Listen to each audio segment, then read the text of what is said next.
এটা আমাদের খুব পরিচিত গাছ, যাকে আমরা লাল ভেরেন্ডা বা ভেরেন্ডা নামে জানি।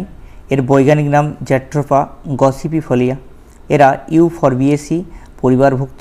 এরা মাঝারি আকারের ঝোপজাতীয় উদ্ভিদ, যা প্রায় 1 থেকে 2.5 মিটার পর্যন্ত লম্বা হয়। এর পাতাগুলো গভীরভাবে খাঁজকাটা এবং গাঢ় সবুজ রঙের হয়, কিন্তু পাতার নিচের দিকে ও ডাঁটা লালচে রঙের। এখান থেকে এর নাম এসেছে লাল ভেরেন্ডা। ফুলগুলি ছোট, লালচে বেগুনি রঙের ও গুচ্ছা আকারে ফোটে। ফল ছোট, গোলাকার ও 3 খণ্ডে বিভক্ত।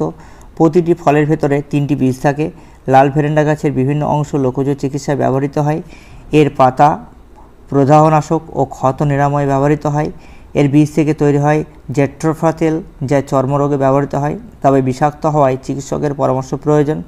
এর মূল প্রস্রাবকারক ও জ্বর নিরাময়ে লোকজ চিকিৎসায় ব্যবহৃত হয়।